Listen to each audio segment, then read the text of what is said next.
The carriage rattled through the forest like a coffin on wheels, and I suppose that's exactly what it was meant to be. What? I'd been traveling for 3 days through terrain that grew progressively darker, not just in the fading light of dusk but in some fundamental way that had nothing to do with the sun. The trees here didn't grow toward the light, they twisted away from something deeper, something ancient that pulsed beneath the earth like a second heartbeat. My escort, a pair of silent men with faces like carved stone, hadn't spoken a single word since we left the borderlands. They didn't need to. The parchment I carried in my coat pocket said everything that mattered. You are summoned to the court of endless night. Refusal is not an option. Delay will be considered insult. Insult will be considered declaration. The seal at the bottom wasn't wax. It was something darker, something that seemed to absorb light rather than reflect it. I'd watched it for hours on that first night, wondering if I was looking at dried blood or something far worse. By the second night I'd stopped wondering. Some questions are better left unanswered when you're traveling toward the heart of vampire territory with nothing but a formal invitation and a half-broken sword you barely know how to use. My name is Marcus Renfield and I am, or was, nobody.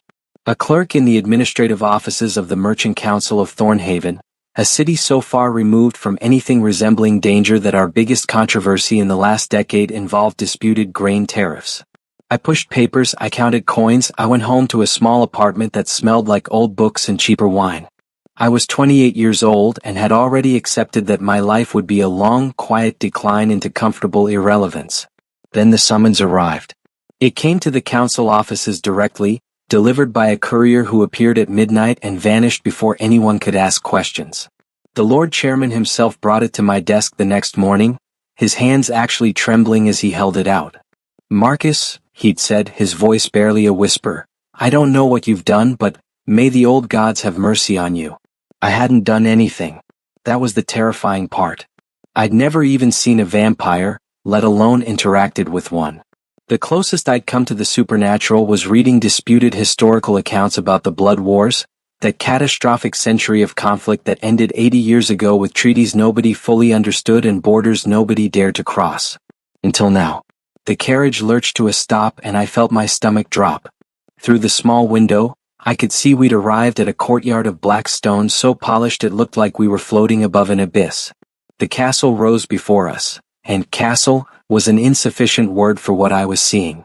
It was a monument to Gothic excess, all soaring spires and impossible angles, with windows that glowed with that same deep crimson light I'd seen in the seal. It looked less like a building and more like a crown of thorns thrust up through the earth by something that refused to stay buried. The carriage door opened. Not by my silent escorts, but by itself, swinging wide with a whisper of hinges that sounded almost like breathing. I stepped out into cold that went beyond temperature into something metaphysical. It wasn't just that the air was frigid, it was that warmth seemed like a distant memory, a theoretical concept rather than a physical reality. My breath didn't just fog. It seemed to vanish as though the very atmosphere was consuming it. This way. The first words my escorts had spoken. The voice came from behind me, and I turned to see that the two men had been joined by a dozen others, all wearing the same dark livery, all with the same expressionless faces. But these weren't human. Their eyes caught the red light from the castle windows and threw it back like mirrors. I followed because there was nothing else to do. We crossed the courtyard and entered through doors that must have been 20 feet tall, carved from a single piece of black wood I couldn't identify. The moment I crossed the threshold, the temperature changed again, not warmer but different. Inside, the cold was alive. It moved around you, curious and hungry. The entrance hall was a cathedral of shadows. Chandeliers hung from a ceiling lost in darkness, their candles burning with that omnipresent red flame. The floor was marble so dark it might as well have been polished obsidian, reflecting distorted versions of everything above it. And everywhere, absolutely everywhere, there were eyes. Not physical eyes. These were vampires, and they lined the walls in absolute silence, arranged in what I slowly realized was a formation of rank and precedence. Dozens of them. Maybe hundreds. All perfectly still, all watching me with an intensity that felt like pressure against my skin. I was led down the center of this gauntlet, my footsteps echoing obscenely loud in the silence. Every instinct I had was screaming to look down, to make myself smaller, to show deference to these apex predators who could tear me apart faster than I could blink. But I didn't. I don't know why. Maybe it was pride. Maybe it was fatalism. I was already dead, so why not die with my chin up? Maybe it was something else, something I didn't have words for yet. But I walked down that hall with my eyes forward, acknowledging their stares without flinching from them. And I felt it, a ripple of reaction moving through them like wind through grass. Surprise? Respect? Interest? I couldn't tell. But something had changed in the quality of their attention. We reached the end of the hall where a pair of even larger doors stood closed. My escort stopped, and one of them, the one who'd spoken before, finally turned to look at me directly. His eyes were the color of aged burgundy. "You will be taken to the throne of night," he said. "You will speak only if she addresses you directly. You will not raise your voice. You will not make sudden movements. You will not touch anything. You will not." He paused, something almost like concern flickering across his inhuman features. "You will not, under any circumstances, meet her eyes. Do you understand?" "I understand the instructions," I said carefully. "I can't promise I'll be able to follow all of them." Several of the vampires in the hall drew sharp breaths. My escort's eyes widened fractionally. "That," he said slowly, "was perhaps the most honest answer anyone has given in this court in a century. It may save you. Or it may doom you." He turned away. The old gods alone know which. The doors opened, and I stepped forward into the throne room of the vampire queen. The throne room was not a room. It was a geometry lesson written by someone who'd gone mad studying the spaces between spaces. The ceiling, if there was a ceiling, vanished into a darkness so complete it seemed intentional, as though someone had carefully removed the concept of above from the architecture. The walls curved in ways that hurt to look at directly, lined with alcoves where more vampires stood in perfect stillness, arranged in descending tiers like an amphitheater built for witnessing executions. And at the far end, elevated on a dais of black stone that seemed to drink the light from the red candles, was the throne itself. It wasn't made from any material I could identify. It looked like crystallized night, all sharp angles and smooth curves simultaneously, throwing back twisted reflections that didn't quite match reality. And sitting upon it, so still she might have been carved from the same impossible substance, was her. The vampire queen. I'd expected beauty. The old stories all mentioned the supernatural allure of vampires, their ability to appear as the most desirable thing imaginable to whoever looked upon them. But this wasn't beauty in any way I understood the term. This was beauty as a weapon, beauty as a form of violence committed against the senses. She was tall, I could tell even though she was seated, with skin so pale it seemed to glow from within with its own cold light. Her hair was a cascade of silver black that moved slightly despite the absence of any wind, as though responding to currents visible only to her. Her face was angular and perfect in the way that mathematical proofs are perfect. Undeniable, irrefutable, and somehow terrifying in its absolute correctness. But it was her dress that truly caught my attention. It was black, but not the simple black of cloth. This was the black of deep water at midnight, of the spaces between stars, of the moment before dawn when the world holds its breath. It flowed around her like liquid shadow, cut in a style that managed to be both modest and provocative, revealing and concealing, formal and intimate all at once. Along its surface, patterns seemed to move, runes or symbols in a language I didn't recognize, glowing faintly with that same dark light as the seal on my summons. She wore no crown. She didn't need one. Everything about her presence declared sovereignty with more authority than any physical symbol ever could. I was halfway across the throne room when I realized something that made my heart skip. There were no guards near her. Every other vampire in the vast space stood at a distance, positioned along the walls and in the alcoves. But the area immediately around the throne, a circle perhaps 20 feet in diameter, was completely empty except for her. A queen sitting alone, unguarded, before a court of immortal predators. That was when I knew this wasn't a trial. This was a test. I reached the base of the dais and stopped. The correct protocol I assumed was to kneel.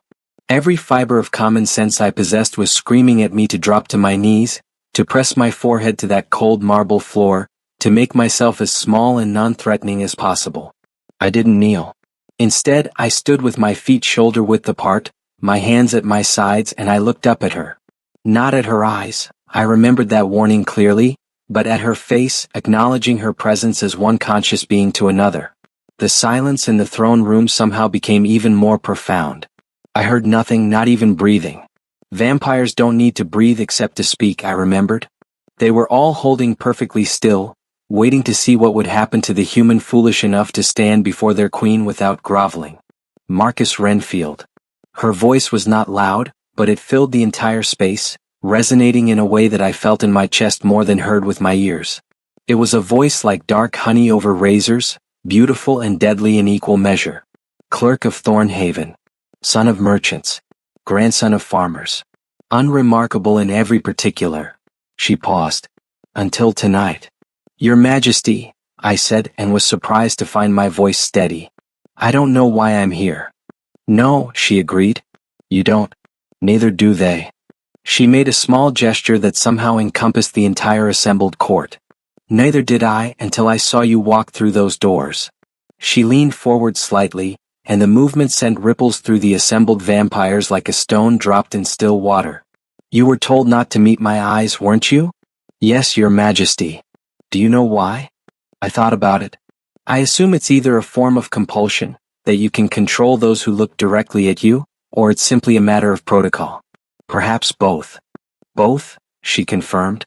And yet you look at my face. You acknowledge me as present without pretending I don't exist. You stand before me without kneeling, which is either breathtaking arrogance or remarkable courage. Which is it, Marcus Renfield? Probably neither, Your Majesty. Probably just ignorance. I don't know the rules well enough to break them intentionally, so I'm just being myself. It's all I know how to do. Another ripple through the court. Somewhere in the shadows, a vampire laughed, a sound like breaking crystal. The queen tilted her head, studying me with an intensity that felt like being dissected. Would you like to know why you were summoned? Very much, Your Majesty. Because of a prophecy. She said it without drama, as a simple statement of fact. A very old prophecy made before the blood wars, before the treaties, before vampires and humans learned to live in our separate arrangements. A prophecy that said when the Court of Knights stood at a crossroads, when ancient decisions would need to be unmade and new paths chosen, a human would come who could see us as we are. Not as monsters. Not as myths. But as we truly are. She stood, and the movement was so fluid it barely seemed like movement at all. More like she had always been standing and I was only now noticing it. Every decade we cast out our nets into the human world, looking for this prophesied individual. We search through your populations for someone who might be the one foretold. We send summons to hundreds, thousands. Over the years, over the centuries, we have brought countless humans here to test them. She descended the steps of the dais, and I realized with a jolt that she was walking toward me. Directly toward me. Every vampire in the room tensed, a collective drawing in that I felt rather than saw. They all failed, she continued, still approaching. They either broke under the fear, groveling and begging. Or they postured with false bravery, pretending not to be terrified while reeking of terror. Or they came with weapons and hatred, which was at least honest but still wrong. Do you know what none of them did? She stopped directly in front of me. Close enough that I could smell her, and she did smell, not of death or blood or decay, but of night-blooming flowers and old paper and something else I couldn't identify. Something that seemed to exist outside the normal spectrum of sense. None of them, she said softly, simply stood there and admitted they didn't know what to do. Your Majesty, I said, and had to clear my throat because it had suddenly gone dry, I still don't understand what this prophecy means. What am I supposed to see? She smiled, and it was not a comforting expression. Her teeth were very white, and yes, her canines were slightly longer than human normal, but not grotesquely so. Just enough to remind you that she was fundamentally different, built on a blueprint that had been revised by forces that didn't care about your comfort or survival. Walk with me, she said, and turned without waiting for my response. I followed because, again, what else was I going to do? She led me not deeper into the throne room but to the side, toward one of the alcoves where vampires stood watching. As we approached, they parted smoothly, creating a gap that revealed a doorway I hadn't noticed before. We passed through it into a corridor lined with windows. Except they weren't windows showing the outside. They were windows showing memories? Moments? I saw battles frozen in glass, negotiations around tables that looked like altars, executions and coronations and quiet moments of tenderness between creatures that should have been incapable of tenderness. Each window was a snapshot from history, and we walked past centuries of them without the Queen pausing or explaining. "Do you know what vampires are, Marcus?" she asked as we walked. "Predators," I said. "Immortal or near enough. Created by a curse or a blessing depending on which historian you ask. Nocturnal. Blood drinkers. Stronger and faster than humans. Capable of compulsion and other supernatural abilities that vary by bloodline and age." "All true," she acknowledged. "All surface. But do you know what we are beneath that? Do you know what we have to be in order to survive for centuries without going mad?" I thought about it. "Careful." She stopped walking and turned to face me, and something in her expression had changed. The mask of regal authority had cracked just slightly, and through the crack I saw something that looked almost like exhaustion. "Frozen," she said. "We have to be frozen, Marcus. Unchanging. Because change, when you are immortal, is death. Not physical death, were very difficult to kill, but death of self. If you change who you are every decade, every century, then after 1,000 years what remains? The curse that made us also gave us rigidity. We can hold positions, maintain beliefs, sustain hatreds and loves across ages that would crush human memory. But we cannot easily adapt. We cannot easily learn. We cannot easily see things in new ways." She gestured around us at the memory windows. "Everything you see here, all of this history, it is the result of vampires making decisions and then being utterly unable to remake them. The blood wars happened because a dispute over territory became locked into place, became identity, became unquestionable truth. And we slaughtered each other and you humans for 100 years over something that stopped mattering within the first decade. The treaties ended the wars," I said carefully. "The treaties were an external force strong enough to override our internal rigidity," she corrected. "The combined armies of 12 human kingdoms and the intervention of magic users we no longer have access to, that was enough to break the deadlock. But the underlying problem never went away. We are still frozen. We are still locked into patterns set centuries ago. And the world has changed around us while we remain the same." We had reached the end of the corridor. Here, instead of another window, there was a door of dark wood. She opened it, revealing a room beyond. It was surprisingly simple. A study with shelves of books lining the walls, a desk near a fireplace where real flames, orange and yellow, not red, burned cheerfully. There were even a few comfortable-looking chairs arranged near the fire. It looked like a place where someone might actually live rather than merely reign. "This is my private chamber," she said, stepping inside. "No one else enters here without explicit permission. Not my advisors, not my generals, not my," she paused, "not anyone. I am bringing you here because I need you to understand the enormity of what I'm about to propose." She sat in one of the chairs by the fireplace and, in a gesture that made my heart stop, gestured to the chair opposite her. "Sit." It was not a request. It was not an order. It was something between the two, an invitation that carried the weight of command but the form of courtesy. I sat. We were now in a private room, alone, queen and clerk, vampire and human, with no guards and no witnesses. She was close enough that I could have reached out and touched her. Not that I would, not that I'd survive doing so, but the physical possibility existed. This was either the highest honor imaginable or the most elaborate prelude to murder in history. "The prophecy," she said, settling back into her chair with a grace that made the simple act look choreographed, "speaks of a human who can see vampires as they truly are. Not monsters, not myths, but people locked in time. People who need help changing. The prophecy says this human will sit with the queen without guards between them, and in that vulnerability, a new path will become visible." She looked at me directly then, and I realized with a shock that I was meeting her eyes. Not intentionally, it had just happened naturally, the way you look at someone when they're speaking to you. And the moment our gazes locked, I understood why the warning had been given. Her eyes were crimson, yes, but not the crimson of blood. They were the crimson of dying stars, of autumn leaves, of the last light before full dark. And they held a depth that made me dizzy, centuries of experience, of memory, of existence compressed into a gaze that saw through you and into you and past you all at once. I should have looked away. I couldn't. "There it is," she whispered. "You're doing the thing they all feared. You're looking at me. You're seeing me. And you're not being compelled because I'm not compelling you. I'm not even trying. You're just looking. Because you're curious. Because you want to understand. My voice came out hoarse. I do want to understand. Why does that matter? Because curiosity is the engine of change, she said. And we have forgotten how to be curious. We have forgotten how to ask questions we don't already know the answers to. We have forgotten how to be vulnerable enough to admit we might be wrong about something. She leaned forward. You walked into my court and admitted you didn't know the rules. Do you know how long it's been since anyone in that throne room admitted ignorance about anything? Centuries, Marcus.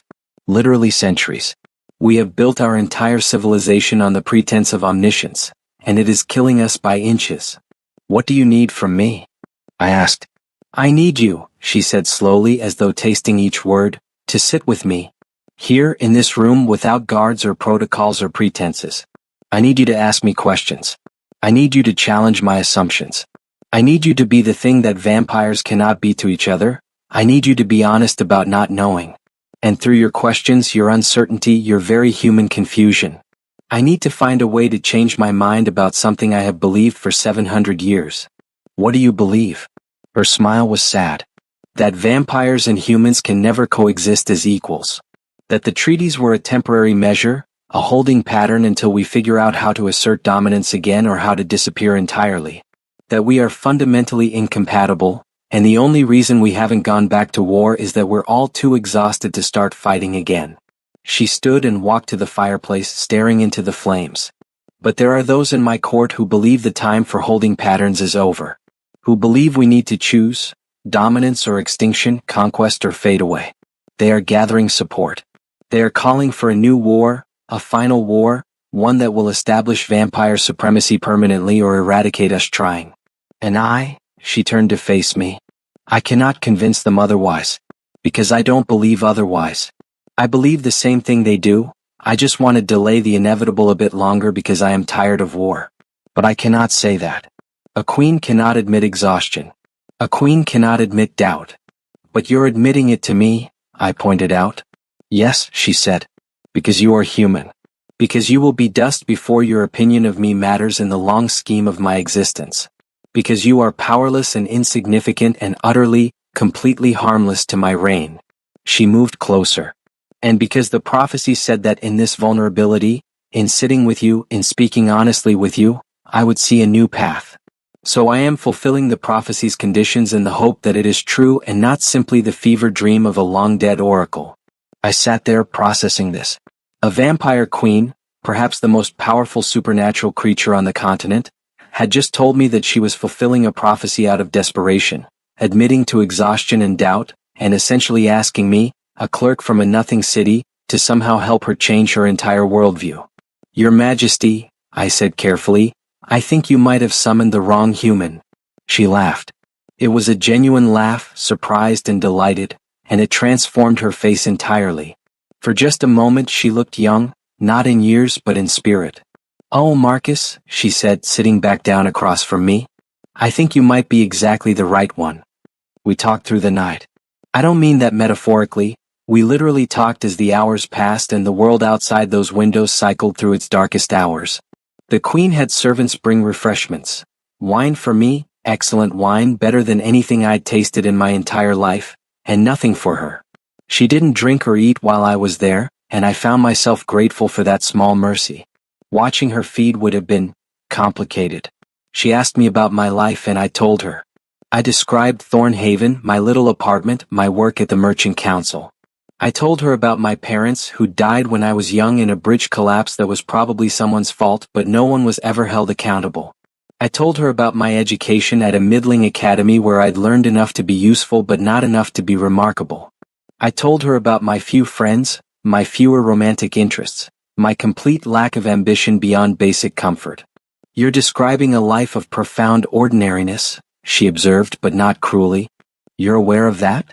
Painfully aware, I confirmed, though I wouldn't have used the word profound to describe it until just now. Ordinariness is undervalued, she said. Immortals especially forget its worth. When you have centuries, the ordinary becomes intolerable. You seek novelty, intensity, extremes. You forget that most life, most real life, happens in the quiet spaces between dramatic moments. Is that what you've forgotten? I asked. The value of the ordinary? She considered this. Perhaps.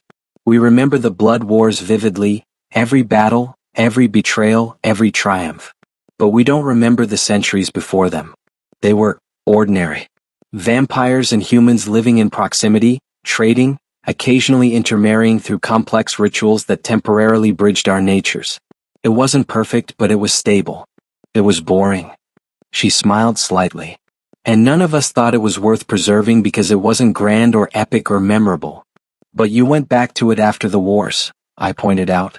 The treaties re-established separation, not cooperation, but at least there's peace. A peace based on avoidance, she countered. We stay in our territories, you stay in yours, and we pretend the other doesn't exist except for carefully controlled diplomatic contacts. It's not coexistence. It's parallel existence. And it cannot last. Why not? Because the world is shrinking. She stood and went to one of the bookshelves, pulling down what looked like a map. She unrolled it on a nearby table and I joined her to look. It showed the continent, vampire territories in black, human kingdoms in white, with gray areas marking the neutral zones and disputed territories. When this map was drawn 80 years ago at the end of the wars, there was space for both of us, she explained. These gray areas were buffer zones, places where neither side claimed dominance. But look at this. She pulled out another map, clearly more recent. The gray areas had shrunk noticeably. Human populations are growing. Your cities are expanding. You're pushing into the buffer zones not out of aggression but out of simple necessity. You need room for your growing numbers. She pulled out a third map, and this one was marked with her own notations. And vampire territories are shrinking not because you're pushing us out but because we're failing. Without new vampires being created, and creation has been forbidden by our own laws since the wars ended, our numbers dwindle. We die in accidents, in duels, in the rare cases where hunters get lucky. Slowly, so slowly we are fading. In another 2 centuries, maybe 3, there will be too few of us to maintain our territories. The younger vampires see this. They want to expand, to secure our borders, to create new vampires and build our numbers back to wartime levels. That would break the treaties, I said. Yes. And breaking the treaties means war. Which means another century of slaughter if we're lucky. If we're not lucky, it means the complete eradication of one species or the other. She looked at me. So when I say this cannot last, I mean it literally. The current arrangement has perhaps 50 years left before it collapses. And I have spent the last decade trying to figure out what comes after, and I have failed. I studied the maps, tracing the shrinking gray zones with my finger. You need a third option. Obviously. I'm not an idiot, Marcus, I'm just frozen. I can see that the current path leads to disaster. I can see that war would be catastrophic. But I cannot see an alternative. My mind literally cannot conceive of what a different arrangement would look like. I've tried. I've spent years trying. And all I can imagine is variations on domination or avoidance. What about integration? I asked. She blinked. What? Integration. Humans and vampires sharing territories, sharing cities, sharing space. Actually coexisting instead of just existing near each other. The look she gave me was somewhere between fascination and horror. That would require trust, I finished. Yeah, a lot of trust. Probably more trust than currently exists in the entire world. I looked at the maps again. But here's the thing, avoidance is failing and domination leads to war. Integration is the only option that isn't those two things. Which means it's worth at least considering even if it seems impossible. It's not just impossible, she said. It's unthinkable. Vampires cannot share territory with humans on equal terms. We are predators. You are prey. The power imbalance is fundamental to our biology. Is it? I asked. Or is it fundamental to your culture? Because there's a difference. She opened her mouth to respond, then stopped. Closed it. Opened it again. I don't know how to answer that. That's okay, I said. Neither do I. But you asked me to be curious with you, to ask questions you don't know the answers to. So here's a question. What if the predator-prey relationship is cultural, not biological? What if it's something that can be changed? If that were true, she said slowly, then everything we believe about ourselves would be wrong. Our entire civilization is built on the assumption that we are apex predators, that our relationship to humanity is inherently hierarchical. Maybe it is, I said. But maybe it doesn't have to be. Humans were apex predators once too. We hunted megafauna to extinction, we dominated entire continents. But we learned to be domesticators, farmers, cooperators. We changed our relationship to the world around us. Not easily and not without cost, but we did it. You're suggesting vampires could learn to be farmers? She sounded almost amused. I'm suggesting vampires could learn to be partners. Not equals in the sense of having identical capabilities, you're clearly stronger, faster, longer lived. But equals in the sense of having equal stake in a shared future. She walked back to her chair and sat down heavily. The younger vampires would call that submission. They would say I was advocating for surrender to humanity. Then don't start with them, I said. Start with the humans. Start with cooperation on a small scale, something low stakes where failure doesn't mean war. Prove that integration can work before you try to implement it broadly. Like what? I thought about it. Trade? Not the formal diplomatic trade that already exists, but actual integrated markets. Vampire craftsmen selling directly to human customers and vice versa. It would require mixing populations at least in border cities, but in controlled ways. With rules, safeguards, maybe even human volunteers who are willing to provide blood in exchange for, I don't know, payment? Services? There has to be a way to handle the feeding issue that doesn't involve predation. She stared at me. You're describing prostitution. I'm describing a regulated market for a necessary resource, I corrected. Humans already sell their labor, their time, their expertise. Why not their blood if they're fairly compensated and protected? It removes the predation element entirely, or at least reduces it to a consensual transaction. That is, she trailed off, that is actually a coherent proposal. Horrifying to vampire traditionalists, probably offensive to human moralists, but coherent. Would it work? I have no idea. But it's not war and it's not avoidance, so it's already more creative than anything my advisors have suggested. She leaned back. Do you know what's happening right now, Marcus? Right now in this conversation? You're considering a new option? I'm changing my mind, she said, and her voice held something like wonder. For the first time in 700 years, I am actually changing my position on something fundamental. I came into this conversation believing that war was inevitable, that it was just a matter of when. And now, I'm not certain. I'm actually uncertain. Do you understand how extraordinary that is? I didn't, not really. I changed my mind about things a dozen times just that day, whether to be terrified or fatalistic, whether she was going to kill me or recruit me, whether this prophecy was real or elaborate justification for something else entirely. Changing your mind seemed like the most normal thing in the world. But for her, it was revolutionary. The prophecy, I said. It was true. It would appear so. She looked at me with those crimson eyes, and now that I'd gotten used to them, I could see the person behind them. Someone ancient and powerful, yes, but also someone tired, someone who'd been carrying impossible weight for centuries and had just discovered she might be allowed to set it down. What happens now? I asked. Now, she said, the truly difficult part. I have to convince my court. She didn't bring me back to the throne room that night. Instead, she had servants, human servants, I realized with surprise, prepare chambers for me. Not a cell, not a cage, but actual guest quarters with a bed that was far too comfortable and windows that showed the castle grounds in the cold light of pre-dawn. I didn't sleep. I couldn't. My mind was racing with everything that had happened, everything that had been said. A few hours ago, I'd been a clerk with no ambitions beyond maybe getting a raise next year. Now I was apparently the catalyst for a fundamental shift in vampire society. Possibly. If the queen could convince her court to listen. And that was a very big if. A servant brought me breakfast, actual food, which I devoured with embarrassing enthusiasm. Then came clothes because apparently my travel-worn clerk's outfit wasn't suitable for court. The servant laid out garments that were simpler than the elaborate costumes I'd seen on the vampires, but still far finer than anything I'd worn before. Black trousers, a white shirt with subtle embroidery, a coat that was midnight blue and fit perfectly despite no one having measured me. The queen sees truly, the servant said when I commented on the fit. He was an older human, maybe 60, with kind eyes. She looked at you once and knew your exact dimensions. It's a small gift but a useful one. How long have you been here? I asked.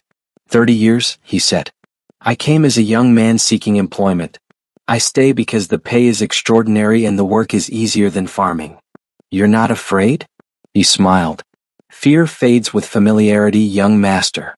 The vampires are dangerous, yes, but no more so than human nobles and considerably more honest about their natures. I've lived a good life here. It was a perspective I hadn't considered, that humans might actually choose this life, might prefer service in a vampire court to the alternatives available in human society. It added another dimension to the integration question. When I was dressed, a vampire escort arrived, not the ones from my journey but a new individual. Female, young-looking with the bearing of a professional.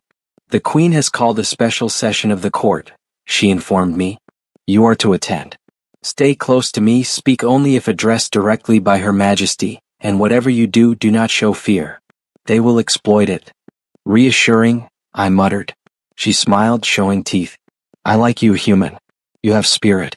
Try to keep it even if they test you. We walked through corridors I hadn't seen before, passing windows that showed the castle grounds in daylight.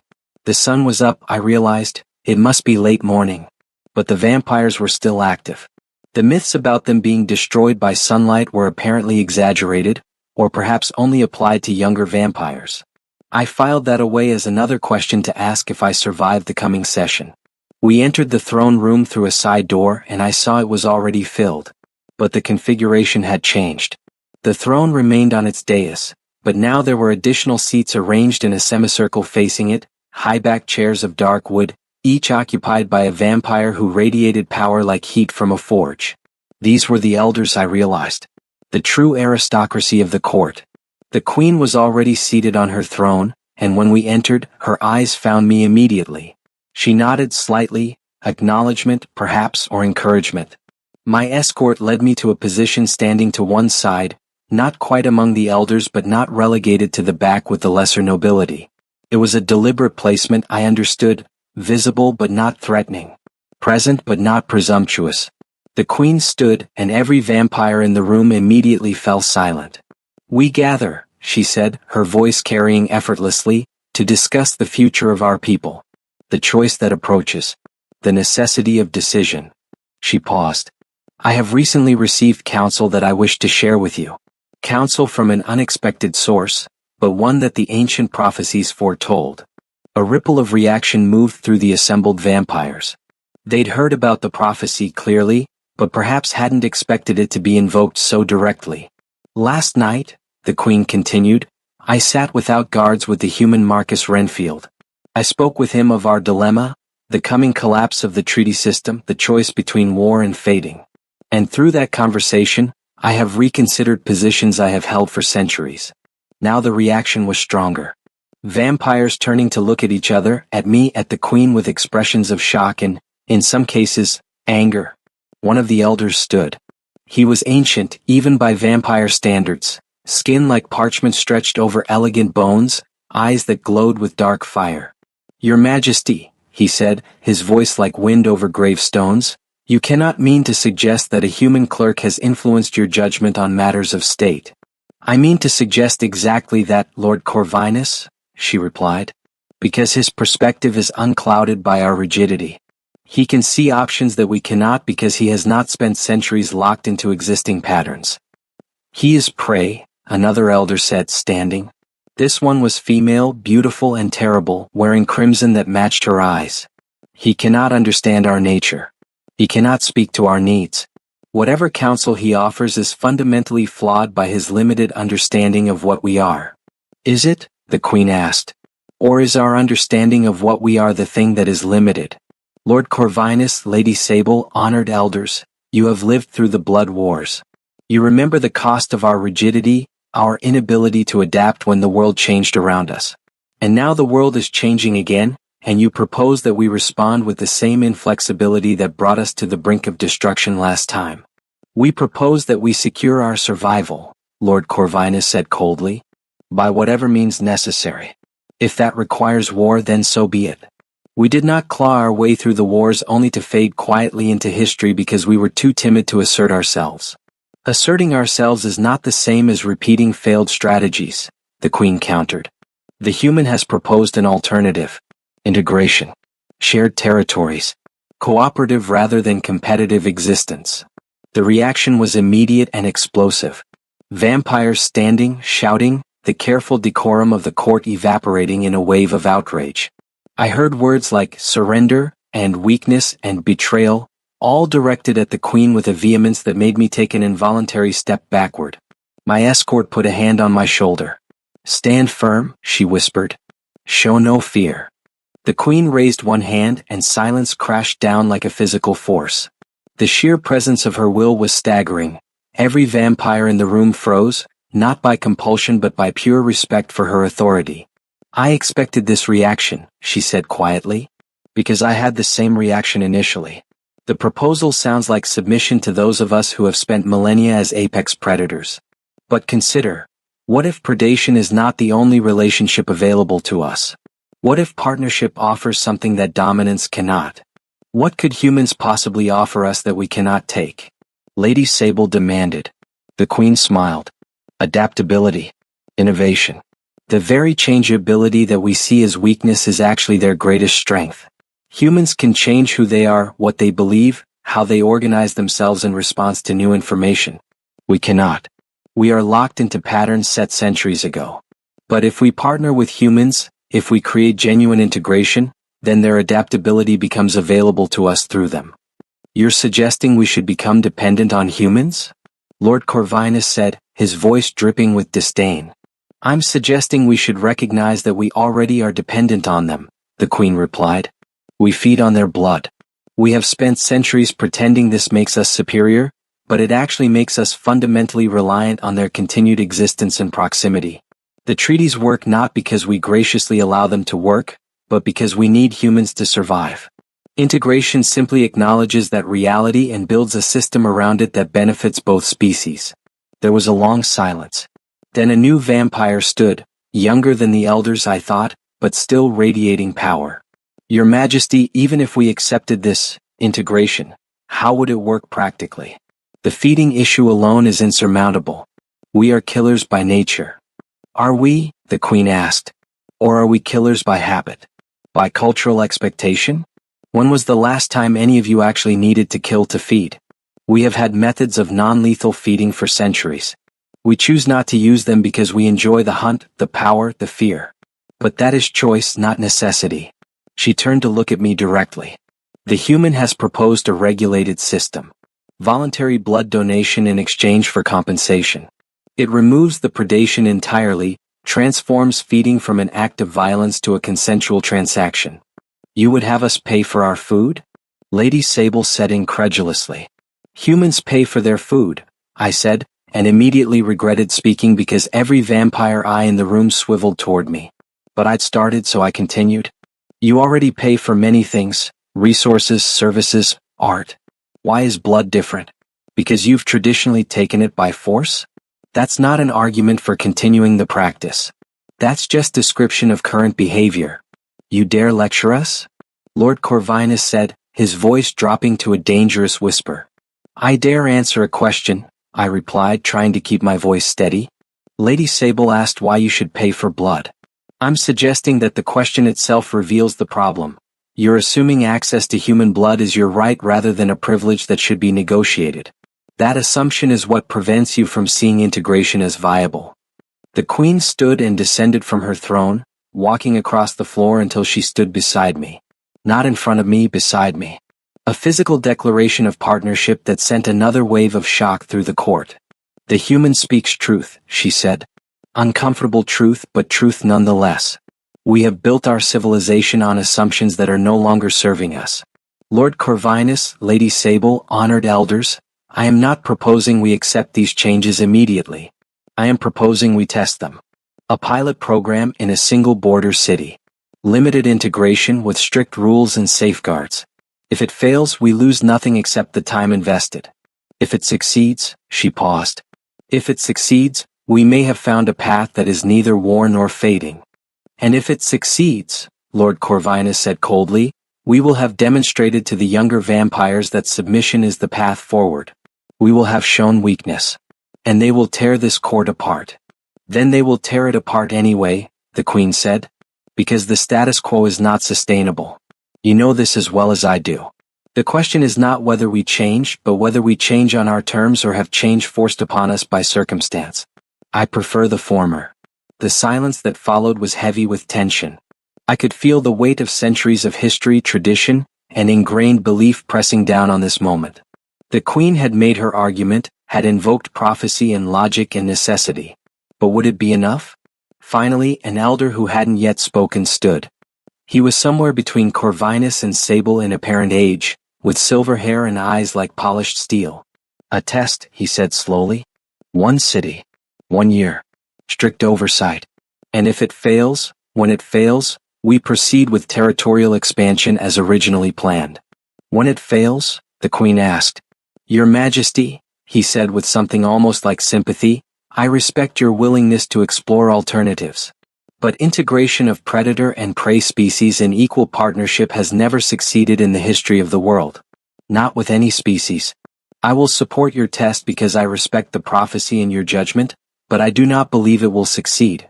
And I want it on record that when we proceed to the expansion plan, it will be with the knowledge that we explored other options first. Noted, Lord Ashford, the Queen said. She looked around the room. Are there others who will support this test? Hands rose. Not all of them. Not even most of them. But enough. Slowly, reluctantly, enough elders stood in support that the proposal had backing. Then it is decided, the Queen said. We will implement a pilot program of vampire-human integration in the border city of Thornhaven. My head snapped around to stare at her. Thornhaven? My city? She met my eyes and smiled slightly. Did you think I chose you randomly, Marcus Renfield? Your city is perfectly positioned, small enough to manage, large enough to matter, with an existing population that has limited contact with vampires but not active hostility. And you know it intimately. You will serve as liaison, working with both the human city council and the vampire representatives I will assign. Your Majesty, I'm a clerk. You were a clerk, she corrected. Now you are the human who sat beside the vampire queen and changed her mind. Now you are the instrument of prophecy. Now you are the bridge between species. She turned back to the assembled court. We will establish the framework within the month. Lord Ashford, Lord Corvinus, Lady Sable, I want you on the oversight committee. If this fails, I want it to fail with our best efforts behind it, not because we sabotaged it through incompetence. As Your Majesty commands, they replied in unison, though Corvinus looked like he was biting back additional commentary. The court session ended shortly after, vampires filing out in groups, already arguing about the decision in low, intense voices. My escort retrieved me and led me out through the side door again. That, she said once we were in the corridor, was the most extraordinary court session I've witnessed in 50 years. You should feel very proud or very terrified. Possibly both. Definitely both, I confirmed. The Queen will want to speak with you again before you leave. But for now I'm to show you more of the castle. She wants you to understand what we are beyond the throne room and the formal spaces. She smiled. She wants you to see us as people. I think that's actually the point of this entire exercise.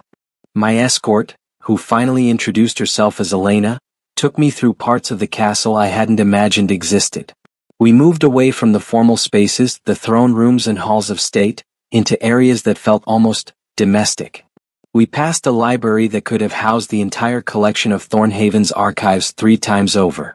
Vampires sat at tables reading, taking notes, debating in quiet voices. It looked like any university study hall, except the students were immortal and the books were often bound in materials I didn't want to examine too closely. We passed workshops where vampire craftsmen created art of breathtaking beauty, sculptures that seemed to capture motion in stone, paintings that hurt to look at directly because they were too vivid, too real. We have infinite time to perfect techniques, Elena explained. A human master might spend 50 years achieving greatness. We spend 500. The results are proportionally magnificent. We passed living quarters and through open doors, I glimpsed spaces that were surprisingly ordinary. Vampires sleeping in beds. They did sleep apparently, though less than humans, reading, playing musical instruments, arguing about dishes left unwashed. They were people. Immortal, powerful, dangerous people, but people nonetheless. You're trying to make me see you as more than monsters, I said. Yes, Elena agreed. Because you're going to be the voice explaining us to your fellow humans, and if you only understand us through formal interactions and throne room politics, you'll explain us wrong. We are more than our power. We are more than our hunger. We are, she paused, searching for words. We are people who have been alive too long, who remember too much, who carry too many histories. That makes us dangerous, yes. But it also makes us capable of things humans aren't. Like what?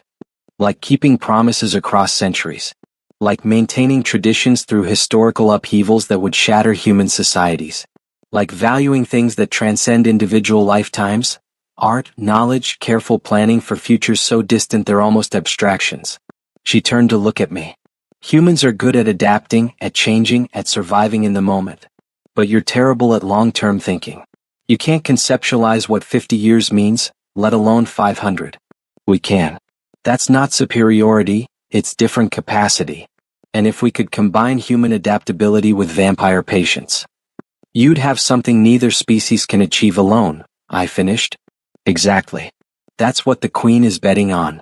That the combination is more valuable than either species in isolation. We ended up in what Elena called the memory hall, a long corridor lined with portraits. But these weren't normal paintings. As we walked past, the figures in the portraits moved, turned to watch us, some even spoke. Preserved moments, Elena explained. Not just images but echoes of the individuals themselves, captured through magic we no longer fully understand. These are the queens and kings who ruled before Her Majesty. Centuries of monarchs, all watching, all weighing in on decisions through their preserved wisdom. We stopped before one portrait, a male vampire with features that were simultaneously beautiful and severe. He wore armor that looked functional rather than ceremonial, and his eyes followed me with uncomfortable intensity. King Malachi the Unbreakable, Elena said. He ruled during the Blood Wars. He was not kind. Is he going to offer commentary? I asked nervously. The portrait smiled. The human has spine, it said, its voice somehow coming from the painting itself. I like that. In my time we would have tested you in blood. Made you fight for the right to speak. Your queen is more merciful than I was. The painted figure leaned forward slightly. But mercy has its cost. Remember that, human. What you're proposing requires strength, not just idealism. Integration will be challenged, sabotaged, tested by those who want it to fail. Are you strong enough to defend it? I don't know, I admitted. I'm a clerk. I'm not a fighter or a leader or any of the things this role probably requires. Honesty again, the portrait mused. You keep offering honesty when pretty lies would serve you better. That's either wisdom or foolishness and I cannot tell which. He leaned back. But the prophecy chose you and prophecies are rarely wrong, merely misunderstood. Perhaps being a clerk is exactly what's needed. Someone who understands systems, who can document and organize and create frameworks. Someone who makes grand ideas function in mundane reality. Another portrait, this one female, spoke up. The prophecy says the human will sit with the queen without guards. As happened. But it also says that in this vulnerability, a new path becomes visible. Has that happened, boy? I think so, I said. At least, the queen says her mind has changed. Changed how? Pressed the portrait. She's considering integration when before she saw only war or fading. She's willing to test partnership where before she saw only predation or avoidance.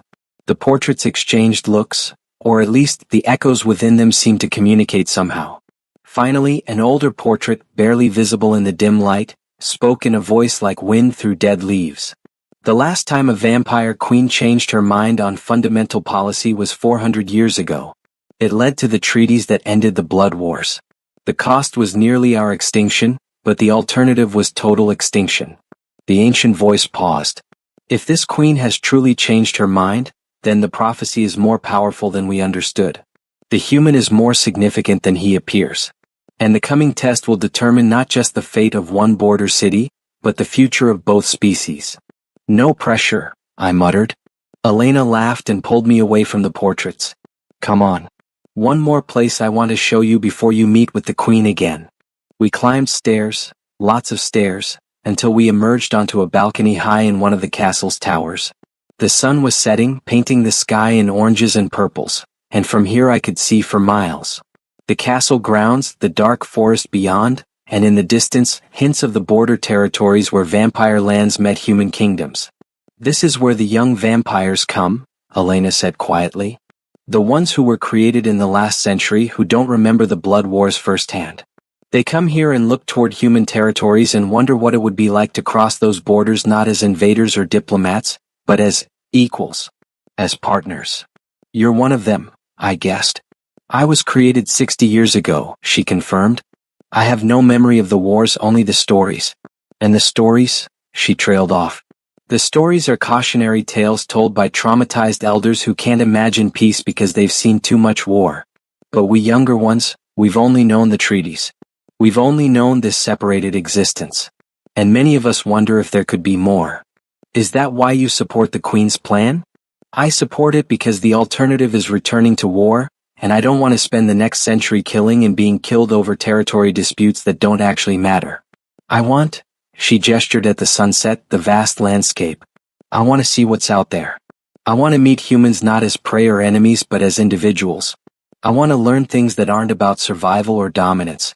I want to exist for reasons beyond just continuing to exist."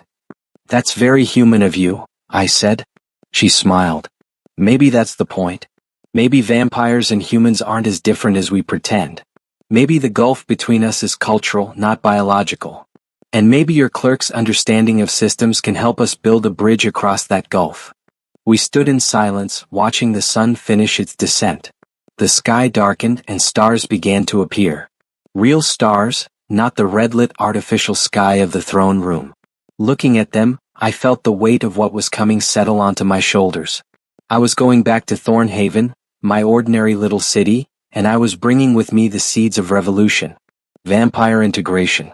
Systematic cooperation between species that had spent a century at war and 80 years avoiding each other.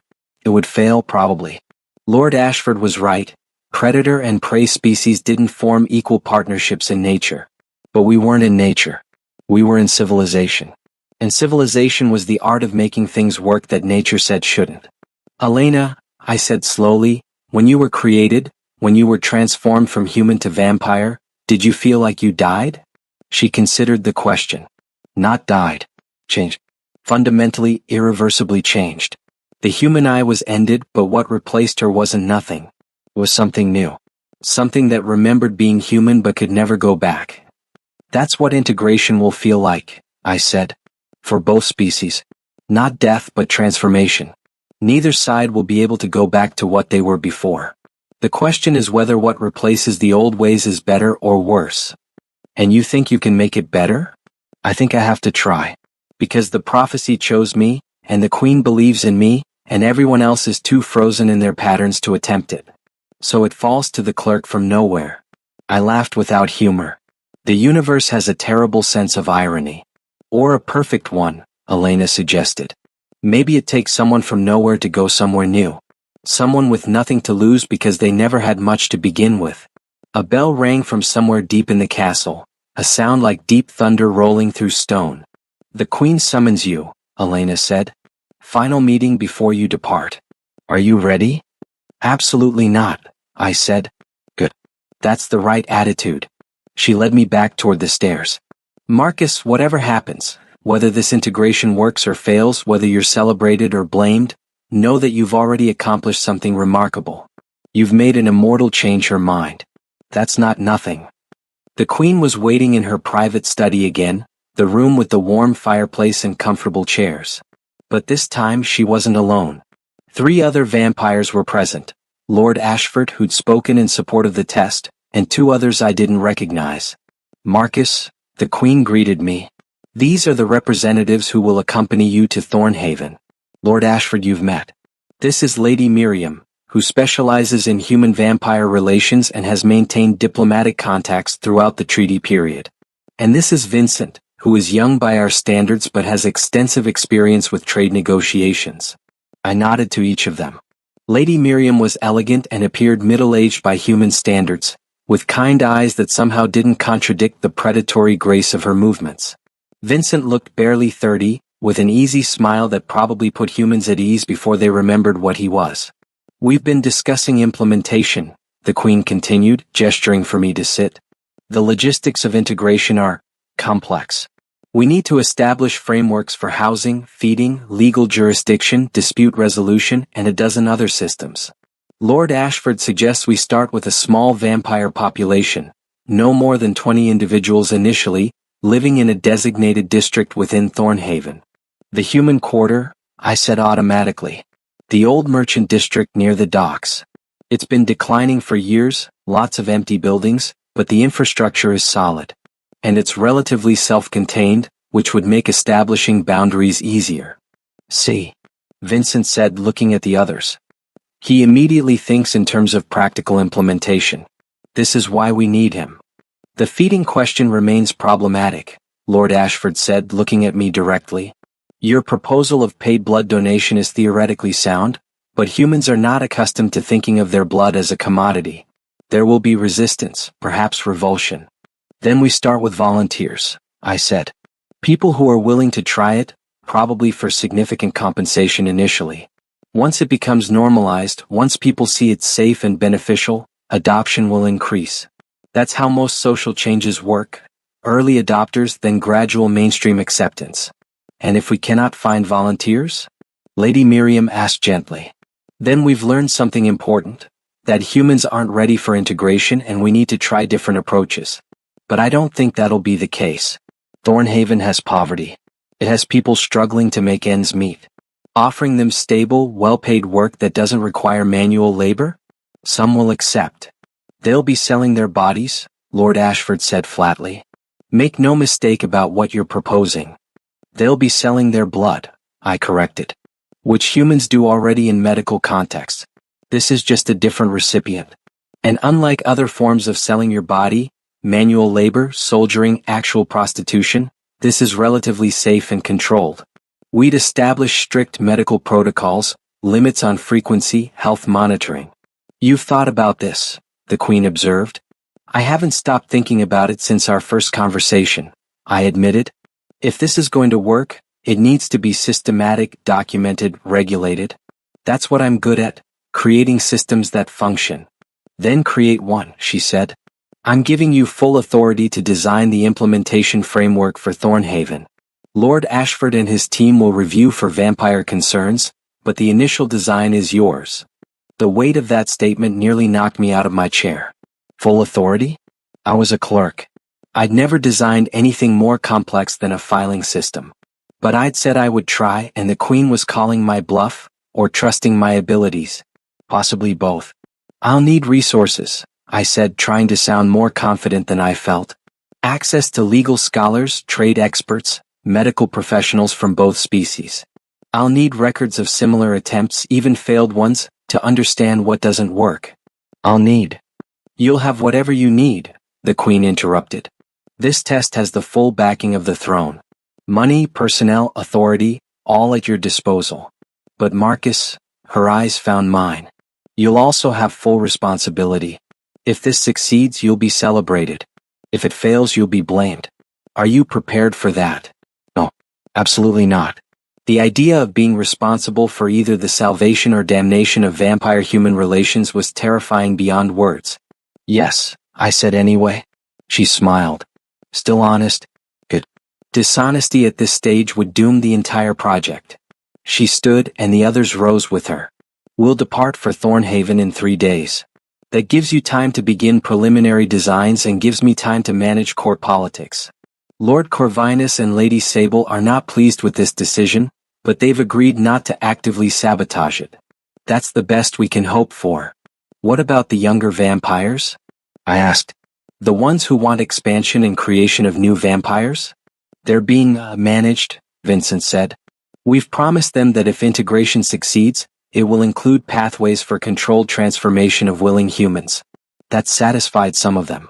Others remain opposed, but they lack the political power to stop the experiment. Yet, Lord Ashford added darkly, they lack power yet. If this test fails, they will use that failure as evidence that aggressive expansion is the only option. They will rally support, and we may face internal conflict that makes the blood wars look civilized. Then we won't fail, I said with more confidence than I felt. Spoken like someone who hasn't seen what failure looks like, Lord Ashford replied. But I appreciate the spirit. The meeting concluded shortly after with discussions of travel logistics and communication protocols. I would leave first, traveling back to Thornhaven by conventional means to prepare the human side, meeting with the city council, beginning to lay groundwork with the population. The vampire delegation would follow 3 days later, arriving publicly and ceremonially to emphasize that this was official and sanctioned. As the others left, the Queen gestured for me to remain. When we were alone, she moved to the fireplace, staring into the flames. "I'm frightened, Marcus," she said quietly. "I haven't been truly frightened in 700 years, but I am now. What if I'm wrong? What if changing my mind was a mistake, and Lord Corvinus is correct that integration is impossible? Then we fail," I said. "And we try something else. Being wrong isn't fatal. Refusing to admit you might be wrong, that's what's fatal." She turned to look at me. "You're very wise for a clerk." "I'm very ordinary for a clerk," I corrected. "I'm just honest about what I don't know, which apparently looks like wisdom to people who can't admit ignorance." She laughed, and it was the sound of someone releasing tension they'd been holding for longer than I'd been alive. That's exactly what I needed to hear. She moved closer, and I was reminded again of how physically imposing she was. Tall, powerful, radiating an authority that had nothing to do with her position and everything to do with her presence. "The prophecy said you would sit beside me without guards, and in that vulnerability change would come," she said. "It didn't say what form that change would take or whether it would succeed. It just said it would come. Are you sorry you fulfilled the prophecy?" I asked. "No," she said immediately. "Even if this fails, even if integration proves impossible, I'm not sorry. Because for the first time in centuries I feel alive. Not just existing, not just continuing, but actually alive. Uncertain, yes. Frightened, yes. But also hopeful, and I'd forgotten what hope felt like." She reached out and placed a hand on my shoulder. Her touch was cold, not unpleasantly so, but noticeably different from human warmth. "Thank you, Marcus Renfield. For your honesty. For your questions. For sitting beside me when anyone sensible would have run." "Your Majesty," I said carefully, "I didn't do anything remarkable. I just talked with you." "You did the thing that no one else could do," she replied. "You treated me as a person rather than as an icon or a monster. You saw past the power and the history and the fear, and you spoke to me as one conscious being to another. That is the foundation of everything we're trying to build. If we can't see each other as people, integration will fail before it begins." She stepped back, the moment of vulnerability passing as her queenly composure returned. "Go. Prepare your city. And Marcus? Don't be surprised if you're met with resistance. Humans fear us with good reason, and asking them to welcome us into their homes will be challenging." "I know," I said. "But I also know that humans are adaptable. If we can show them a path that leads somewhere better than where we are now, some will take it. And sometimes that's all you need. A few people willing to try something new and others follow. Let us hope you're right," she said. "For both our sakes." The journey back to Thornhaven felt both longer and shorter than the journey away from it. Longer because I knew what was waiting, the impossibly complex task of preparing an entire city for vampire integration. Shorter because I spent every moment drafting frameworks, making notes, trying to anticipate problems before they arose. The 2 escorts who'd brought me to the castle accompanied me back. But this time they spoke. They answered my questions about vampire culture, feeding practices, social structures. They were remarkably patient with my endless inquiries, and I began to understand that I'd been assigned these 2 specifically because they were good at dealing with curious humans. "You'll find," one of them said, I'd learned his name was Thomas, "that most vampires are nothing like the court elders. We're just people trying to get by, same as humans. The elders are concentrated. All their age and power and history makes them into something more and less than normal vampires. The Queen is different," I observed. "The Queen is exceptional," the other escort, Catherine, agreed. "She has all that age and power, but she hasn't let it compress her into rigidity the way it has the others. That's why she's Queen. That's why she can actually lead rather than just rule." We reached Thornhaven as the sun was setting on the 3rd day. The city looked exactly as I'd left it. Small, prosperous in a modest way, completely unprepared for what was about to happen. I went directly to the council chambers, where the Lord Chairman was waiting. He looked like he'd aged a decade in the days I'd been gone. "Marcus," he said, standing when I entered. "You're alive. We weren't certain you'd return." "Neither was I, to be honest," I replied. "But I did, and I've brought back something more significant than my survival." I spent the next 2 hours explaining everything. The prophecy, the conversation with the Queen, the decision to test integration, Thornhaven's selection as the pilot city. The Lord Chairman's expression progressed from relief to confusion to shock to something approaching panic. "Marcus," he said when I'd finished, "what you're describing it's unprecedented. It's revolutionary. It's necessary," I interrupted. "The current system is failing. The buffer zones are shrinking. War is coming unless we find an alternative. This is that alternative. But vampires, living here, in Thornhaven, feeding on our citizens. With consent and compensation," I emphasized. "This isn't predation. This is regulated cooperation. And yes, it's strange. Yes, it's uncomfortable. Yes, it requires us to completely rethink our relationship to vampires. But the alternative is worse." He sat heavily in his chair. "The council will need to vote on this." "The council will approve it," I said with certainty I didn't feel. "Because the alternative is being invaded when the treaties collapse. At least this way we have agency. We have control. We get to shape what integration looks like rather than having it forced on us." "You've changed," he observed. "A week ago you were a quiet clerk who never spoke in meetings. Now you're talking about revolutionizing human-vampire relations." "A week ago I'd never sat with a vampire queen and changed her mind," I replied. Perspectives shift. The council meeting was scheduled for 2 days later, which gave me time to prepare presentations, draft preliminary frameworks, and begin quiet conversations with key stakeholders. I met with merchants who traded in the border zones and had experience with vampires. I met with medical professionals to discuss blood donation protocols.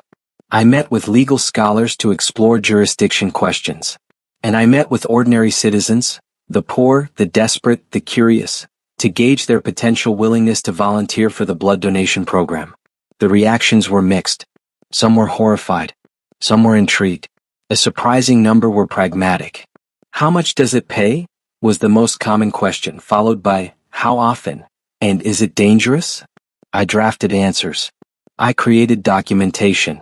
I built the framework that would either save or doom both species. The council meeting was contentious.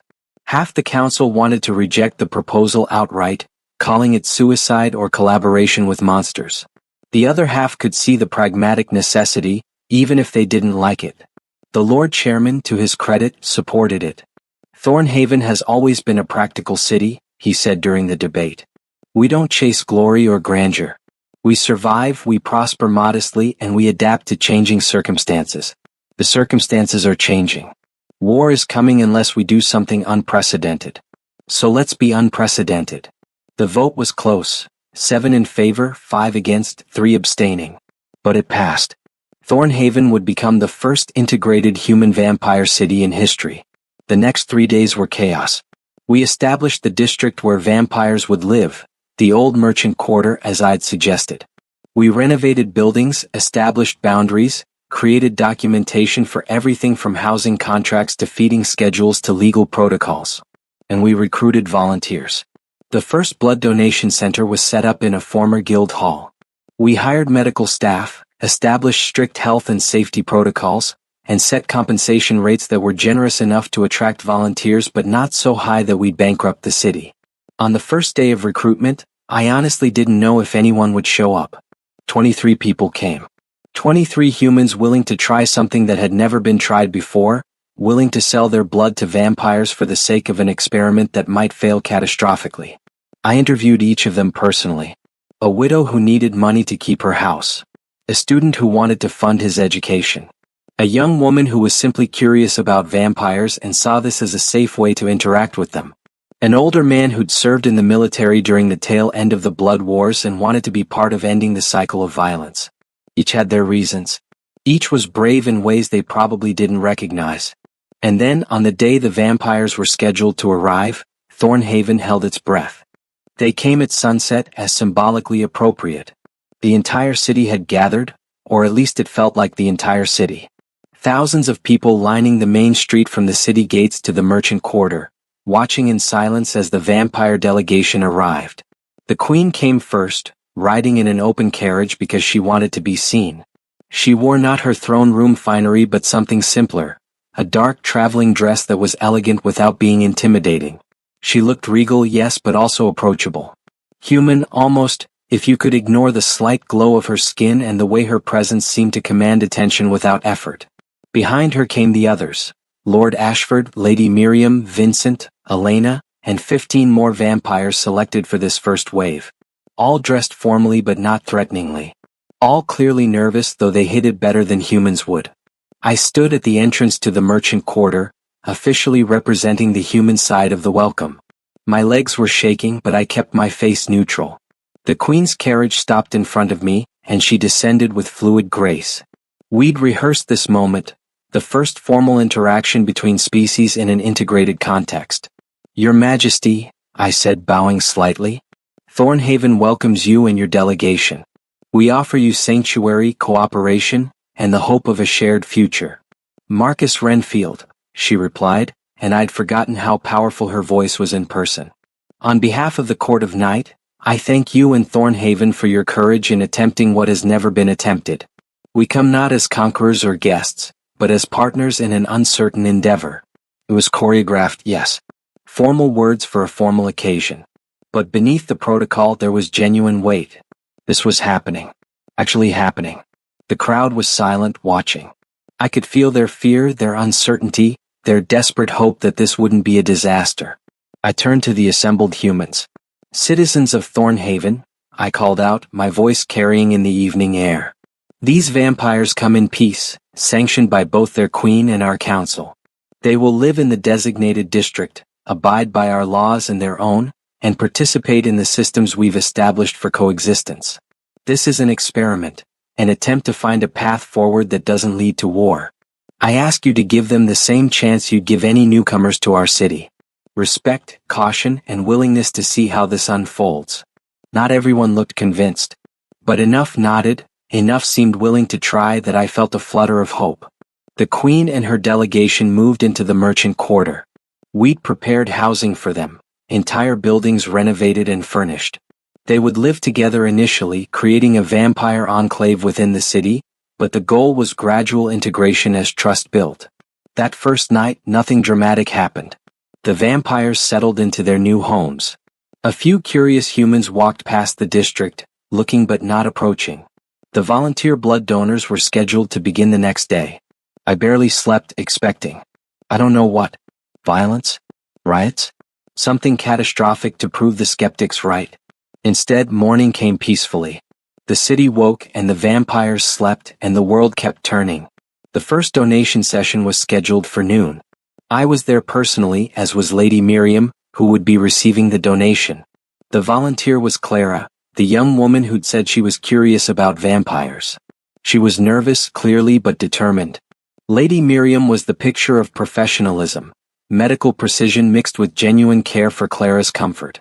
This will feel strange, Miriam said as Clara sat in the donation chair. Not painful exactly, but unusual. I'll take only what's medically safe, about the same amount as a standard medical donation. You'll feel tired afterward. You should rest, drink fluids, eat something with iron. Clara nodded, her jaw set. Miriam fed. Not dramatically, not like the sensationalized versions in old stories. She simply bent close to Clara's neck, and after a moment, Clara's eyes widened slightly. Oh, she said softly. That's weird, but not bad. 3 minutes later it was done. Miriam stepped back and Clara sat there looking surprised. That's it. That's it, Miriam confirmed. You were very brave. Thank you for trusting me. Clara touched her neck. There were 2 small marks, already healing with preternatural speed thanks to something in vampire saliva that promoted coagulation. Ha, she said. That wasn't as scary as I thought. She was paid, given post-donation care instructions, and sent home with a follow-up appointment scheduled for a month later. 1 donation, successful and unremarkable. By the end of the first week, We'd completed 12 donations with no incidents. The volunteer list had grown to 35. Vampires were being seen in the streets during evening hours, shopping in markets, attending cultural events. There were awkward moments, yes, humans who refused to interact, vampires who struggled with casual socializing, but no violence, no disasters. By the end of the first month, something extraordinary was happening. Humans and vampires were talking to each other. I watched it in the Central Market one evening. Vincent, the vampire trade negotiator, was discussing fabric quality with a human merchant, both of them completely absorbed in the conversation. Two young vampires were attending a street performance with a mixed crowd, laughing at the same jokes as the humans. Elena had started teaching evening classes on vampire history, and humans were attending out of genuine curiosity. It was working. Not perfectly. There were incidents. A vampire who forgot human social norms and frightened someone, a human who hurled insults and had to be escorted away by city guards, tensions around feeding schedules and district boundaries. But these were solvable problems, not fundamental incompatibilities. Lord Ashford, the skeptic who'd predicted failure, cornered me in the second month. I was wrong, he said simply. I didn't think this could work, but you're proving me wrong. How? Systems, I said. And honesty. We built clear systems that both sides understand. And we were honest about the challenges rather than pretending they didn't exist. People can handle difficult things if they know what to expect and feel like they have agency in the process. You're wasted as a clerk, he said. You should be advising queens. I am advising a queen, I pointed out. I'm just doing it from Thornhaven instead of her castle. The queen visited monthly, always publicly, always taking time to meet with both vampires and humans. She attended city council meetings, which scandalized some and fascinated others. She ate dinner at human restaurants, not eating but sitting and conversing while humans around her did. She made herself present, visible, approachable. And slowly, fear was being replaced by familiarity. By the 6th month, we had expanded the program. 50 vampires now lived in Thornhaven. The blood donation volunteer list exceeded 300. We'd established joint human-vampire patrols of the city guard. Vampire craftsmen were teaching their techniques to human apprentices. Human scholars were accessing vampire archives of historical knowledge. It was working. But I knew, and the Queen knew, and everyone paying attention knew, this was still the easy part. We were in a controlled environment with carefully selected participants, with the full backing of both human and vampire authorities. The real test would come when we tried to scale this up. When we tried to implement integration in other cities with different populations with less ideal circumstances. And there were those who didn't want it to succeed. The attack came in the 8th month, and it came from both sides simultaneously.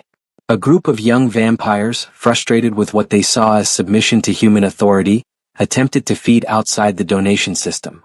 They targeted a human merchant traveling alone at night, intending to take blood by force. At the same time, a group of human extremists attempted to set fire to one of the vampire residential buildings, believing the entire integration project was a prelude to human enslavement. Both groups were stopped. The vampires by Elena and other integrated vampires who'd been monitoring the radicals, the humans by the joint city guard patrols. But the damage was done. Trust had been fractured. Emergency council was called, both the human city council and the vampire delegation leadership. I sat in that meeting listening to accusations fly back and forth. This proves integration is impossible, one human counselor shouted. They're predators. They can't help themselves. Your humans tried to murder us while we slept, Lord Ashford countered coldly. Don't lecture us about control. The Queen, attending via magical communication device that projected her image into the council chamber, let them argue for a full hour. Then she spoke, and her voice cut through the chaos like a blade. Enough. Silence fell. Both sides have failed, she said. Both sides have radicals who want this to fail, who cannot imagine a world different from the one they know. This was always going to happen. The question is what we do next. We punish those responsible, I said, standing. Severely. Publicly. We make it clear that these actions are unacceptable under the integration framework. The vampires who attempted predation should be expelled from Thornhaven and censured by your court. The humans who attempted arson should face full criminal charges under our law. That will make martyrs of them, someone objected. Perhaps, I agreed. But it will also establish that this experiment has teeth, that we're serious about making it work, and those who sabotage it will face consequences. The Queen nodded slowly. Marcus is correct. We cannot let this pass without response or it will embolden others. The vampires involved will be recalled to my court and dealt with under our laws. I trust Thornhaven will handle its own extremists similarly. The vote was unanimous. Justice would be swift and public. But I knew it wasn't enough. We'd stopped this incident, but the underlying tensions remained. Integration was working for those who wanted it to work, but there were significant populations on both sides who remained opposed. I spent the night drafting a proposal. Something that would give the opposition a voice, a pathway to air grievances that didn't involve violence. By dawn I had a framework. A joint committee, I explained to the Queen when she arrived in Thornhaven 2 days later. Made up of both supporters and opponents of integration. They meet regularly, discuss concerns, propose modifications to the system. Give the opposition legitimate political power rather than forcing them into extremism. You want to give power to those who oppose the very thing we're trying to build? Lord Ashford asked incredulously. I want to give them a voice, I corrected. Because they have legitimate concerns. Not all opposition is irrational hatred. Some of it is genuine worry about safety, culture, autonomy. If we ignore those concerns, they fester. If we address them, even if we can't solve them all, we at least demonstrate that we're listening. This is very human thinking, Lady Miriam observed. Yes, I agreed. Because humans are good at messy compromise. We're good at creating systems where everyone is a little unhappy but no one is desperate. That's democracy, organized dissatisfaction that prevents violent revolution. The committee was established within the week. It was contentious, frustrating, and absolutely necessary. Opponents of integration got to voice their concerns directly to the Queen and city leadership. Some of their concerns led to policy modifications. We established stricter boundaries for vampire districts in evening hours, created better education programs about vampire nature for humans, implemented more rigorous screening for blood donation volunteers. It wasn't perfect, but it was functional. And functionality, I was learning, was often better than perfection. The incident had actually strengthened the integration in an unexpected way. The fact that both sides had faced extremism, and both sides had worked together to stop it, created a sense of shared experience. The joint city guard patrols became more cohesive. The volunteer donation program expanded as humans saw that vampires who broke the rules faced real consequences. By the end of the first year, Thornhaven had achieved something remarkable. It wasn't paradise. It wasn't seamless coexistence. But it was functional integration, two species living in the same space, following shared rules, working toward common goals. And other cities were watching. The Queen summoned me back to her castle for the 1-year assessment. The throne room was filled again, but the atmosphere was different than my first visit. Less hostile, more curious. The test has succeeded, the Queen announced to her assembled court. Not perfectly but sufficiently. Thornhaven has demonstrated that vampire-human integration is possible. The Oversight Committee has recommended we expand the program to 3 additional cities, with lessons learned from Thornhaven incorporated into the frameworks. Lord Corvinus stood. He looked older, somehow, though vampires didn't age. Or perhaps he just looked defeated. Your Majesty, he said quietly, I have opposed this integration from the beginning. I believed it was submission, weakness, surrender of what we are. I was wrong. The court rippled with shock. I visited Thornhaven, he continued. I spoke with the integrated vampires. I observed the blood donation system, the joint patrols, the cultural exchanges. And I realized that what I was seeing was not submission. It was evolution. We are not becoming less than we were. We are becoming more. We are gaining access to human adaptability, human innovation, human flexibility, all while maintaining our essential nature. He turned to look at me. The human was right. Predation is not biological necessity. It is cultural habit. And we can change our habits while remaining ourselves. Another elder stood. I concur. The expansion should proceed. Another. Agreed. One by one the opposition crumbled. Not all of it, there were still holdouts, still those who would never accept integration. But enough shifted that the momentum became unstoppable. The queen met with me privately afterward. "You did it," she said simply. "You changed not just my mind but the minds of those who've been frozen for centuries longer than I have." "I didn't do it," I corrected. "Thornhaven did it. All those volunteers, all those vampires willing to try something new, all those ordinary people choosing courage over fear, they did it. You built the system that let them do it," she replied. "You created the framework that turned individual courage into collective success.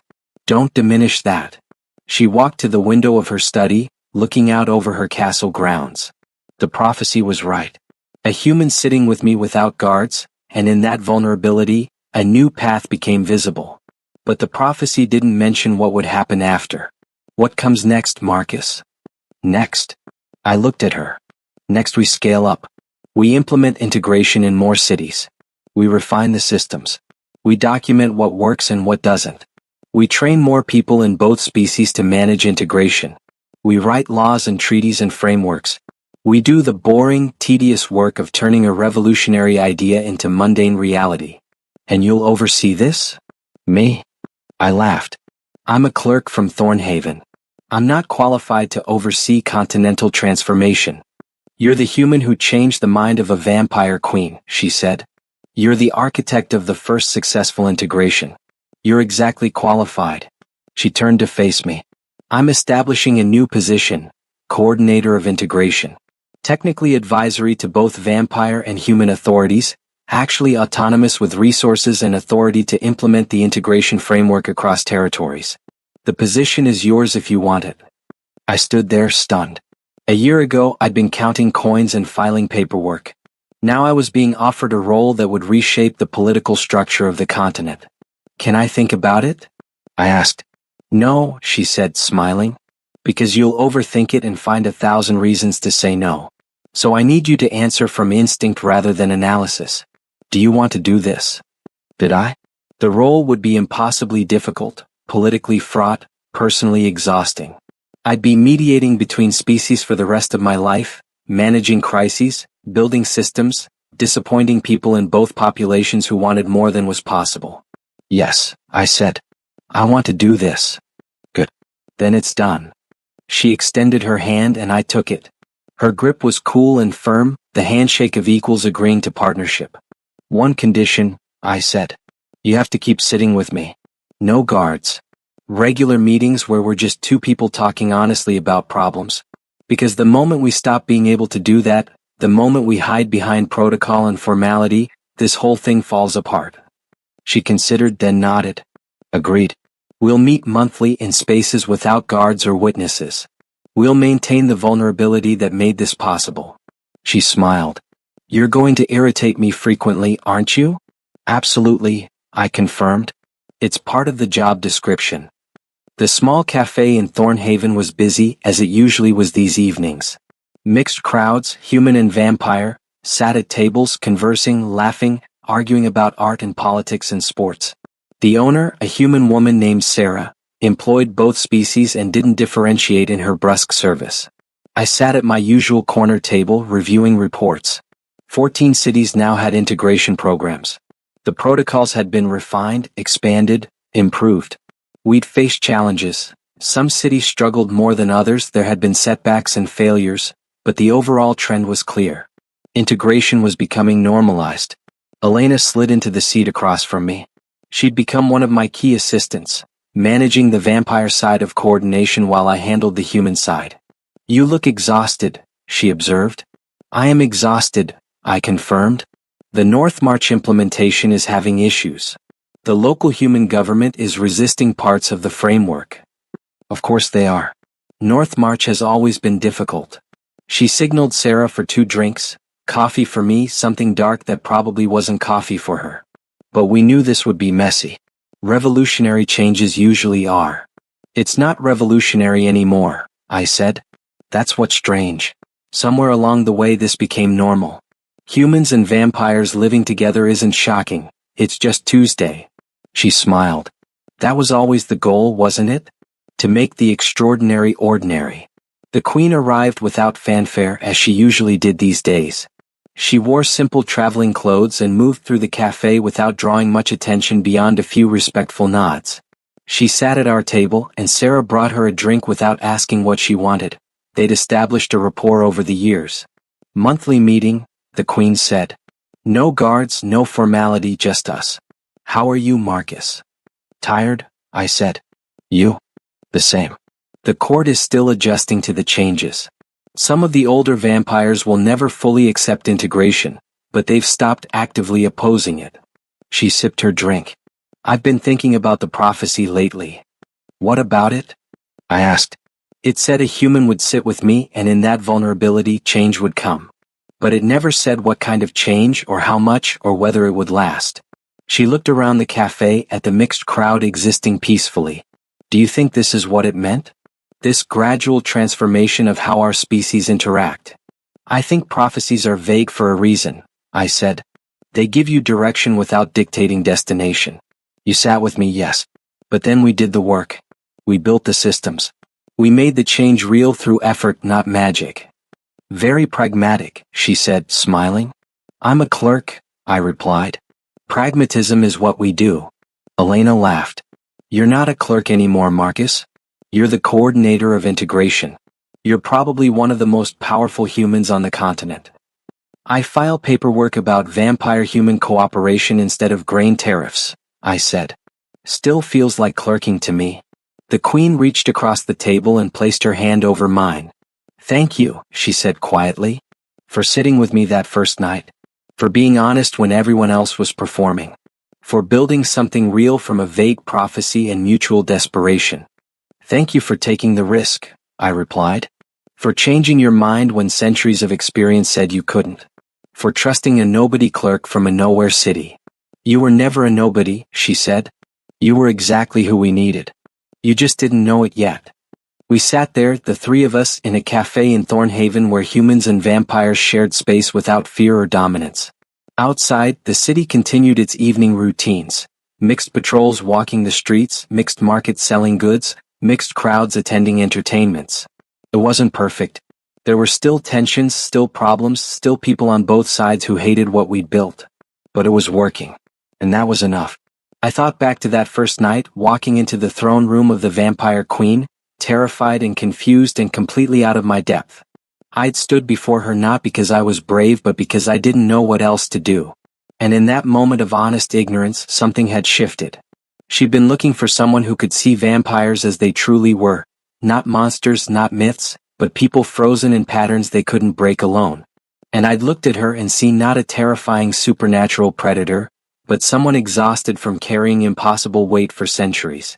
Two people, separated by biology and history and power, finding common ground in simple honesty. That was what the prophecy had really meant. Not that one special human would solve everything, but that genuine connection between species was possible if you stripped away the pretense and performance. If you sat together without guards, without protocols, without all the structures designed to maintain distance. Vulnerability as the foundation for change. What are you thinking about? The Queen asked. How a clerk's greatest skill, honest admission of ignorance, turned out to be exactly what was needed to change the world, I said. She smiled. The world does have a sense of irony. Or a sense of justice, Elena suggested. Maybe the world needed someone ordinary to prove that extraordinary things don't require extraordinary people. Just ordinary people willing to try something new. Deep thoughts for a Tuesday evening, I said, finishing my coffee. It's what we do at these meetings, the Queen replied. Talk about deep things in ordinary settings. It keeps us grounded. We sat a while longer talking about nothing important. Upcoming city events, complaints about bureaucracy, gossip about various officials both human and vampire who were making our jobs difficult. Normal conversation between people who'd become friends through shared impossible work. Eventually the Queen rose to leave. Same time next month? She asked. Same time next month, I confirmed. She walked out into the Thornhaven evening, and the cafe continued around us. 5 years ago, a vampire queen walking through a human city would have caused panic. Now it barely warranted a glance. That was the real revolution. Not the grand political changes or the formal treaties or the elaborate systems of governance. It was this, the gradual normalization of what was once unthinkable. The slow transformation of fear into familiarity, of otherness into merely difference. Elena and I stayed to finish our drinks and review a few more reports. Around us, Thornhaven lived its integrated life. Messy, complicated, imperfect, and real. You know, Elena said thoughtfully, when this started, everyone expected it to be dramatic. A grand clash of civilizations, either glorious success or catastrophic failure. And instead it was bureaucracy, I said. And instead it was bureaucracy, she agreed. Endless meetings, forms to fill out, systems to refine, problems to solve one at a time. Not the stuff of prophecies and legends. But it worked, I pointed out. But it worked, she echoed. Because you understood that real change isn't dramatic. It's incremental. It's 1,000 small decisions that add up to transformation. I looked around the cafe again, at humans and vampires sharing space, sharing conversations, sharing existence. The vampire queen sat beside me without guards, I said quietly. And that changed everything. Not all at once. Not dramatically. But completely. Do you ever regret it? Elena asked. You could have had a simple life. Clerk's work, quiet retirement, nothing more challenging than tax calculations. Every day, I admitted. This work is exhausting, frustrating, and will probably consume the rest of my life. I smiled. But I also wouldn't trade it. Because I got to be part of something that matters. I got to help build a world where prophesied impossibilities become Tuesday evenings in cafes. We finished our drinks and stepped out into Thornhaven night. The city stretched around us. Lights in windows both human and vampire, sounds of mixed populations living their lives, the quiet hum of a society learning to exist in new configurations. 5 years ago, I'd been a nobody clerk in a nothing city, and my biggest concern was whether I'd get a raise. Now I was the architect of integration, coordinator of transformation, the human who'd sat with a vampire queen and changed her mind. But mostly I was still just Marcus. Still figuring things out as I went, still admitting ignorance more often than claiming wisdom, still approaching each new challenge with the same basic strategy. Honesty, systematic thinking, and a willingness to try. It had been enough before. It would be enough going forward. The prophecy had spoken of a human who would sit with the queen without guards, and in that vulnerability create change. What it hadn't mentioned was that the change would be ongoing. That sitting together, really sitting together without protection or pretense, was not a single event but a practice. Something you did again and again in throne rooms and cafes, in formal meetings and casual conversations. The vulnerability wasn't the catalyst. It was the foundation. And on that foundation humans and vampires were building something that had never existed before. Not dominance. Not submission. Not even simple coexistence. Partnership. Messy, complicated, imperfect, and absolutely worth it. I walked home through streets where vampires and humans passed each other without fear, where the night held possibility rather than danger, where the future was being written in bureaucratic reports and cafe conversations. And I thought that if prophecies could see me now, the ordinary clerk who'd become extraordinary by remaining determinately ordinary, they might be satisfied. Or they might have another impossible task waiting. Either way, I'd face it the same way I'd faced everything else. Honestly, systematically, and with a willingness to admit I had no idea what I was doing. It had worked once. It would probably work again. And in the meantime there was work to do. Reports to file, meetings to attend, systems to refine, and a world to transform one small decision at a time. Just another day in the life of the human who sat beside a vampire queen and changed everything.